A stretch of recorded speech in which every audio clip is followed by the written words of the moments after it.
Hi friends, இன்றைக்கி சிறகடிக்க ஆசை serial பார்ப்போமா? பார்க்குறதுக்கு முன்னாடி சேனலை சப்ஸ்கிரைப் பண்ணாதவங்க சப்ஸ்கிரைப் பண்ணிக்கோங்க, லைக் பண்ணிக்கோங்க. வீடியோ உடனே உங்களுக்கு வரணும்னா வாங்க பார்க்கலாம். என்ன நடக்குதுன்னு பார்த்தீங்கன்னா, முத்தோட அம்மா போய் அந்த அசோசியேட் அம்மாவுக்கு காசு கொடுக்க போனாங்களா, அதை அந்த அம்மா வீடியோ எடுத்தாங்களா. அந்த அம்மா சொல்கிறாங்க, நான் கூட ரோஹிணி மேலே தான் தப்பு இருக்குன்னு நினச்சேன், கடைசியில் பார்த்தா தப்பு ஃபுல்லாக உங்கள் மேலே தான் இருந்திருக்கு. நீங்கள் காசை வேறு எனக்கு கொடுத்து சரி பண்ணலாம்னு நினைக்கிறீங்க. நான் ரெக்கார்ட் பண்ணிட்டேன். இனிமேல் நீங்கள் ஏதாவது பண்ணிங்கன்னா நான் உங்களை உள்ள ஜெயிலில் தூக்கி வச்சிருவேன் அப்படின்னு சொல்லி மிரட்டுறாங்க. மிரட்டினதுக்கப்புறம் இங்கே முத்தோட தம்பி இங்கே எல்லாத்தையும் சொல்லிட்டாரு, அம்மா இப்படி பண்ணாங்கன்ட்டு. இங்கே வந்தோடனே ஒப்புச்சிட்டியாடா அப்படின்னு சொல்லி கேட்குறாங்க.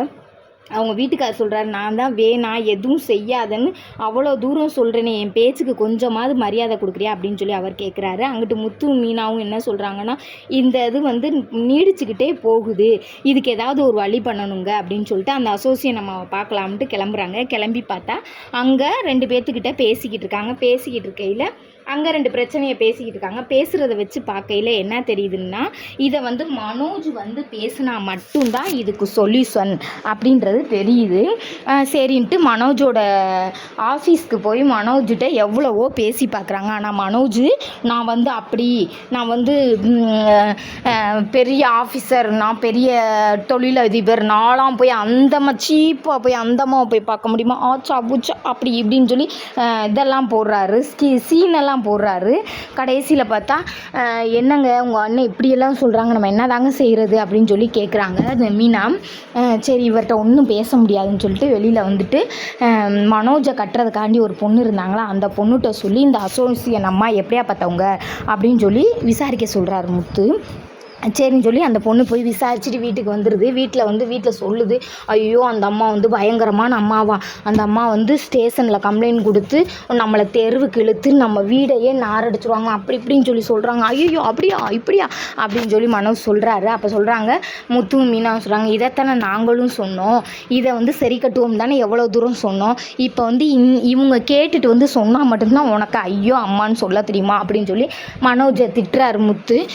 திட்டுனோன்னையும் பார்த்தீங்கன்னா, முத்து அவ்வளோ தூரம் சொல்கிறேன்ல, நீ கேட்க மாட்டியாடா, ஏன்டா மனோஜ் இப்படிலாம் பண்ணுற, ஓ நல்லதுக்கு தானே முத்து மீனாவும் இவ்வளோ தூரம் ரிஸ்க் எடுக்கிறாங்க அப்படின்னு சொல்லி சொல்கிறாரு. அதை மனோஜ் கேட்குற மாதிரியே தெரியலை. கேட்காம அவர் இஷ்டத்துக்கு அவர் பேசுகிறாரு.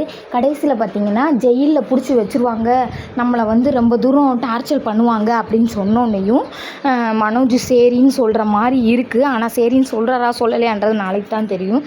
கடைசியில் பார்த்தா ரோஹிணி செஞ்ச தப்புக்கெல்லாம் வழி தெரியாமல் போச்சு. இவங்க பக்கம் தப்பு இருக்கிற மாதிரி இவங்க ஓடுன்னு குதிரை மாதிரி ஓடவும் ரோஹிணி இருந்த இடத்துல அடிக்கிற மாதிரி ஆகிப்போச்சு.